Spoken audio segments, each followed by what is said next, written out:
নমস্কার বন্ধুরা, সম্পাস রান্নাঘরে আপনাদের সকলকে স্বাগত। আজকে আমি সম্পূর্ণ একটি নিরামিষ রেসিপি নিয়ে আপনাদের কাছে চলে এলাম। বানাচ্ছি আমি নবাবী ফুলকপি। এই রেসিপিটা আমার অষ্টমী থালিতেও দেওয়া আছে, চাইলে আপনারা সেখান থেকেও দেখতে পারেন। সামনেই কালী পুজো, আর কালী পুজোতে ভোগের খিচুড়ির সাথে এইভাবে নবাবী ফুলকপি বানিয়ে মাকে ভোগে নিবেদন করতে পারেন। তাই ভিডিওটা স্কিপ না করে পুরো রেসিপিটা দেখার অনুরোধ রইল। রেসিপিটা ভালো লাগলে আমাকে কমেন্ট বক্সে কমেন্ট করে জানাবেন। ভালো লাগলে লাইক বাটনটাও প্রেস করে দেবেন, আর আপনাদের বন্ধুদের মধ্যে আমার ভিডিওটাকে শেয়ার করে দেবেন। আর আমার নতুন বন্ধুদের কাছে অনুরোধ, আমার চ্যানেলটাকে সাবস্ক্রাইব করে পাশে থাকবেন। আর আমার চ্যানেলে নতুন নতুন রেসিপি দেখার জন্য পাশে থাকা ছোট্ট বেল আইকনটাও প্রেস করে দেবেন। চলুন আর কথা না বাড়িয়ে কীভাবে আজকে নবাবী ফুলকপি বানাবেন রেসিপিটা দেখে নেওয়া যাক। নবাবী ফুলকপি রেসিপির জন্য আমি এখানে একটা মিডিয়াম সাইজের ফুলকপি নিয়েছি। এবারে ফুলকপির পাতা ডালগুলোকে কেটে বাদ দিয়ে আমি এবার ফুলকপির ফুলগুলোকে ছাড়িয়ে নিচ্ছি।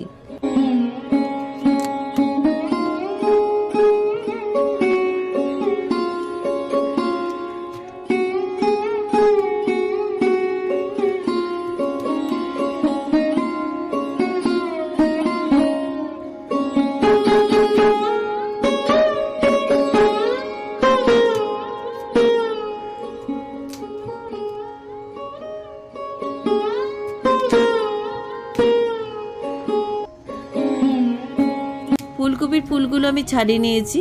এবারে ফুলকপির ডাঁটগুলোকে ছুরি দিয়ে একটু কাট লাগিয়ে দিচ্ছি। এবারে ফুলকপিগুলো একটা পাত্রের মধ্যে তুলে নিচ্ছি। এবারে ফুলকপির মধ্যে আমি দিয়ে দিচ্ছি ফুটন্ত গরম জল। গরম জলের মধ্যে আমি দিয়ে দিচ্ছি হাফ চামচ লবণ। লবণ দিয়ে আমি ফুলকপির ফুলগুলোকে 2 মিনিট ভিজিয়ে রাখছি। এভাবে ভিজিয়ে রাখলে পরে পোকামাকড় থাকলে বেরিয়ে যাবে। 2 মিনিট হয়ে গেছে। এবার আমি জল থেকে ছেঁকে ফুলকপিগুলো তুলে নিচ্ছি। জল থেকে ছেঁকে সমস্ত ফুলকপিগুলো তুলে নিলাম। এবার রান্নাটা করার জন্য কি কি উপকরণ লাগবে চলুন একবার দেখে নিই। নিয়েছি এখানে হাফ চামচ মৌরি, 2টো ছোটো এলাচ, 1 টুকরো দারচিনি, আর নিয়েছি একটা বড় এলাচ, 4টে লবঙ্গ, 2টো শুকনো লঙ্কা, একটা তেজপাতা, আর নিয়েছি হাফ চামচ সাজিরে। সাজিরের পরিবর্তে আপনার নর্মাল জিরেও নিতে পারেন। এবার এটাকে সাইডে রেখে দিলাম। এবার নিয়েছি এখানে কাঁচা লঙ্কা বাটা, আদা বাটা, আর নিয়েছি একটা বড় সাইজের টমেটোকে বেটে নিয়েছি, আর নিয়েছি 8-10টা কাজু বাদাম, সাথে 1 চামচ পোস্তকে বেটে নিয়েছি। এবার আমি রান্নাটা শুরু করে দিই। রান্নাটা শুরু করার জন্য ইন্ডাকশানে একটা কড়াই বসিয়ে দিলাম। কড়াইটা গরম হয়ে যাওয়ার পর কড়াইয়ের মধ্যে আমি দিয়ে দিচ্ছি 2 টেবিল চামচ সাদা তেল। সাদা তেলের পরিবর্তে আপনারা সর্ষের তেলও ব্যবহার করতে পারেন। তেলটা গরম হয়ে যাওয়ার পর এবার আমি ভাপিয়ে রাখা ফুলকপিগুলো তেলের মধ্যে দিয়ে দিলাম। এবার আমি ফুলকপিগুলো হালকা ব্রাউন করে ভেজে নিচ্ছি।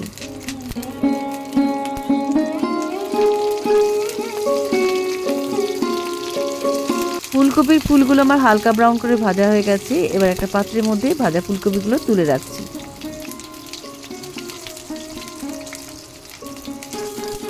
কড়াই থেকে সমস্ত ভাজা ফুলকপিগুলো তুলে নিলাম।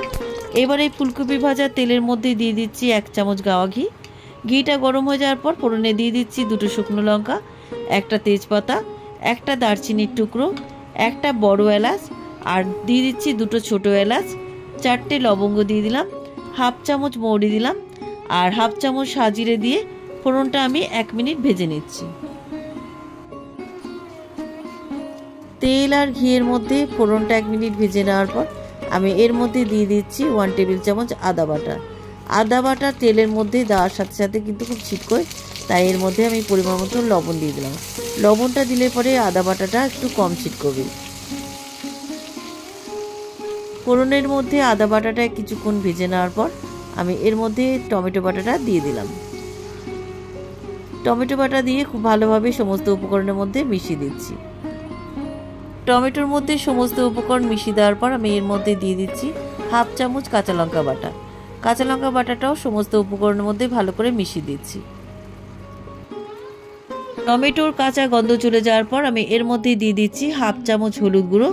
এবারে দিচ্ছি 1 চামচ জিরে গুঁড়ো। এবারে দিচ্ছি হাফ চামচ ঝাল লঙ্কার গুঁড়ো, ঝালটা আপনাদের স্বাদ অনুযায়ী দেবেন। এবারে দিচ্ছি হাফ চামচ ধনে গুঁড়ো। এবার দিচ্ছি 1 চামচ কাশ্মীরি লাল লঙ্কার গুঁড়ো। আর স্বাদের ব্যালেন্সটা বজায় রাখার জন্য 1 চামচ চিনি দিয়ে সমস্ত গুঁড়ো মশলাগুলোকে মিশিয়ে ভালো করে কষিয়ে নিচ্ছি।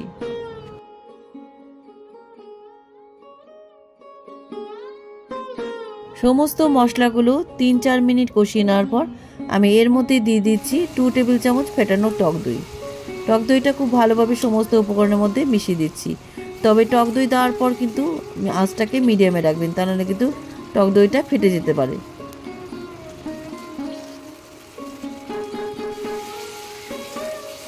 মশলাটা আমার খুব ভালোভাবে কষানো হয়ে গেছে। দেখুন মশলা থেকে তেল ছেড়ে গেছে। এবার এই মশলার মধ্যে আগে থেকে ভেজে রাখা ফুলকপিগুলো দিয়ে দিলাম। ফুলকপিগুলো মশলার মধ্যে খুব ভালো করে মিশিয়ে দিচ্ছি।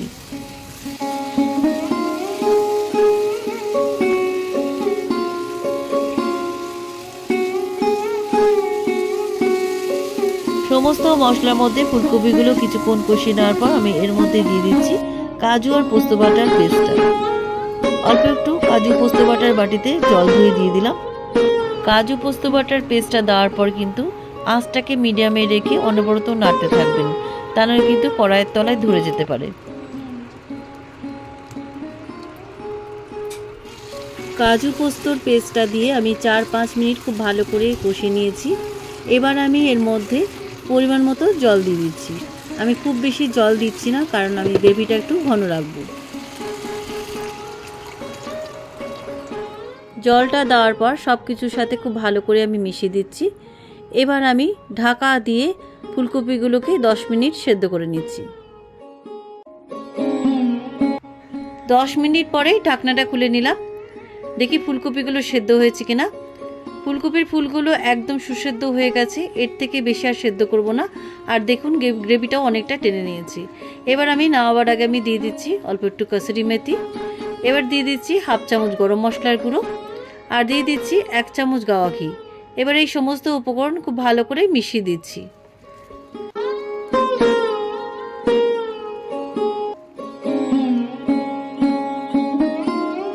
নবাবী ফুলকপি আমার রান্না হয়ে গেছে। এবার ইন্ডাকশানে সুইচ অফ করে নামিয়ে নিয়ে একটা পাত্রের মধ্যে আমি নবাবী ফুলকপি সার্ভ করলাম। কেমন লাগলো আজকের এই নবাবী ফুলকপির রেসিপি?